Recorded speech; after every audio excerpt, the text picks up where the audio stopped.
Hello and welcome. Today we're looking at the Grade 4 B2 piece, Sunsets in Savannah.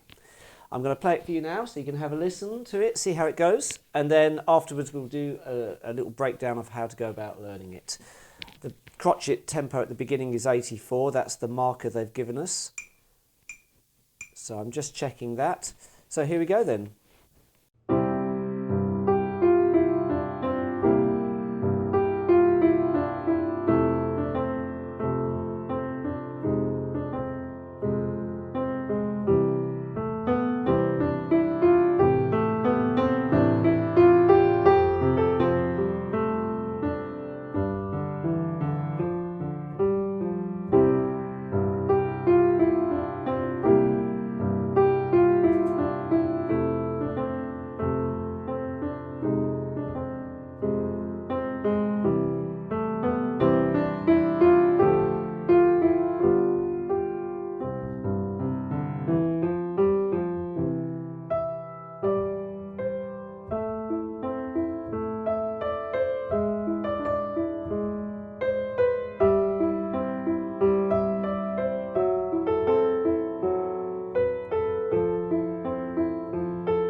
Okay, so going back to the beginning now, we notice the words andante, cantabile, and if you know your Italian terms, you'll know that andante means at a walking pace and cantabile is in a singing style. So this isn't a piece that we're rushing through, it's got to have a sort of nice relaxed sound to it. It's played legato, there's pedalling involved, which is every bar. Let's just talk about the left hand first actually. So when we play these left hand shapes, as you jump from one position to the other,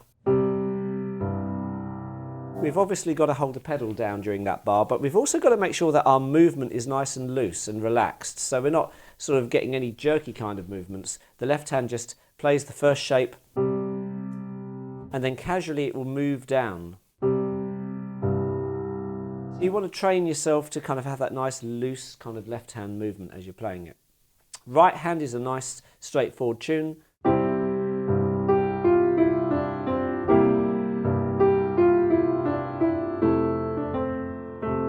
And we've got to be careful here because it's suddenly getting slightly softer.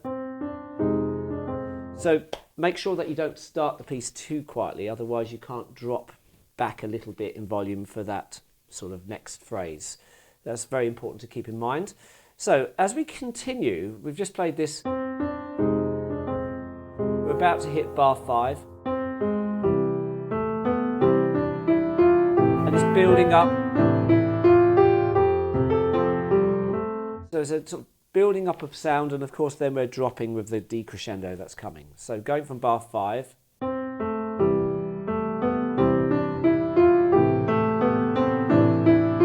Now when you're pedaling these bars, it might sound a bit blurry because if you hold the pedal down for an entire bar, as it tells us to, it might start getting like this.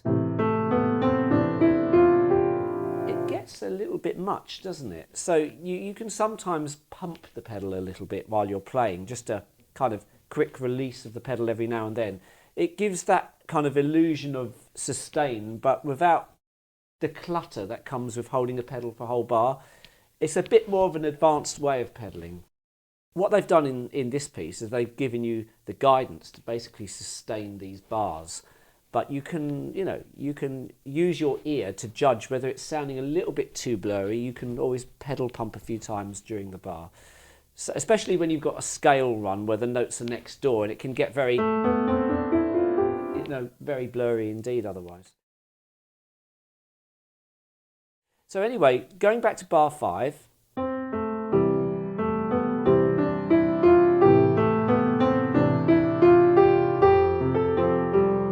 And then we're dropping volume. Poco written above, so just a slight slowing down. And then bar 9, we see the recap again. We've got the same idea as the beginning. So be careful again not to underplay it, because we've got a drop in volume a bit later on in bar 12. So bar 9.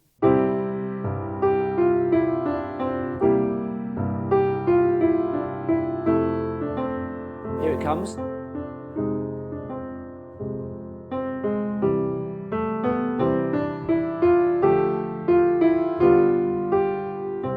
And during that bar, of course, we can see the pedal markers underneath every 2 beats changing. So that's a good principle when you do the pedaling. If it sounds like it's getting very blurry in the middle of the bar, you can always just pedal it again, just come off and pedal again. So fairly straightforward so far. Maybe take a break up to this point and just work up to bar 15, really. That's a nice self-contained section to try and perfect before going too far into the piece. So if we pick up now from the end of bar 15, we've just played that last bit. Just watch out for those last 4 quavers in bar 15. They are exposed on their own there. There's no pedaling at that point, and there's a rest written above. So your right hand must come off. So we only hear. So, that might sound obvious what I'm saying, but, when you're practicing things, it's easy sometimes just to not pick up every single detail. So just be careful there on that last bit. So we just hear that on its own at the end. And now this is obviously nice and soft to start with. Building up a bit.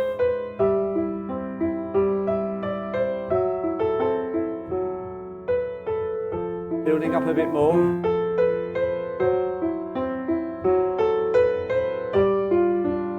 Slowing down here.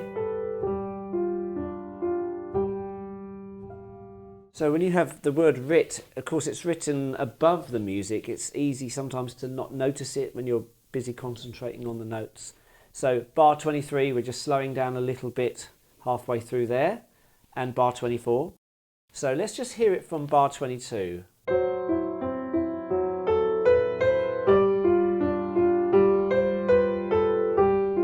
Getting softer.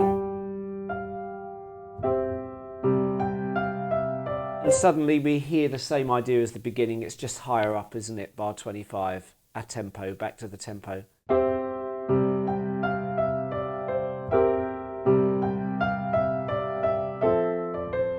Then the drop in volume. It's very important to get that, if you can.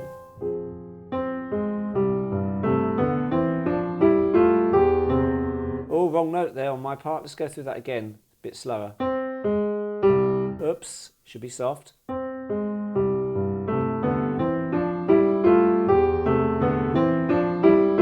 So we've got these crescendos, of course, building up as well. It might be an idea to practice the left hand of that section, bar 29 and 30.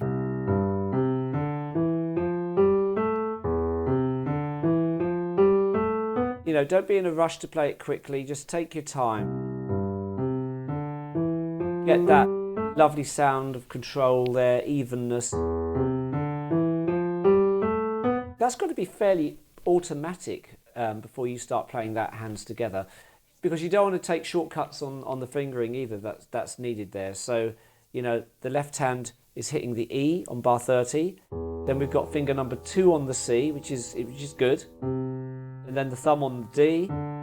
And then the 4th note in bar 30, we're putting that 2 over. Then, of course, the thumb. Just be very precise with the fingering required there. And then the right hand is a bit like a scale run. They haven't written fingering in on that bar, but on bar 29, after you've played the G, and then A and B.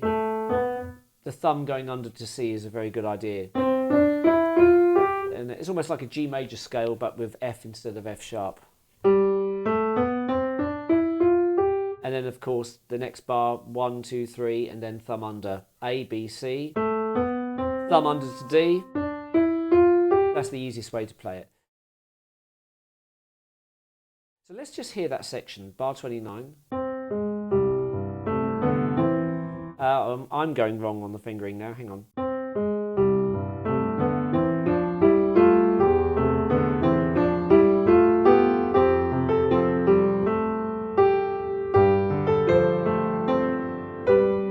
Now, it does say crescendo, but we're already quite loud at this point. So we could slightly drop and then build.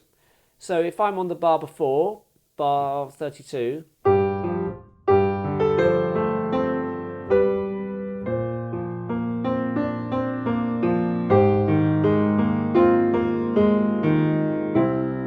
So that section there is probably one of the louder parts of the piece, especially bar 34. It's very broad. You can also apply a bit of rubato where you can stretch that timing a little bit so it doesn't have to be played really in time.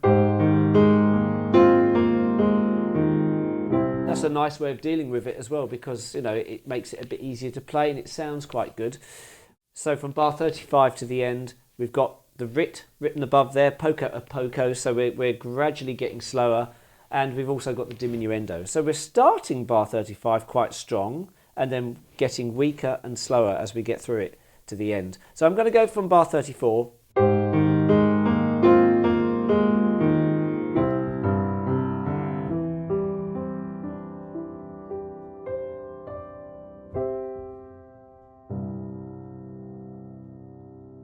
That's how that works. Of course, at the end, I would hold the right hand down, actually.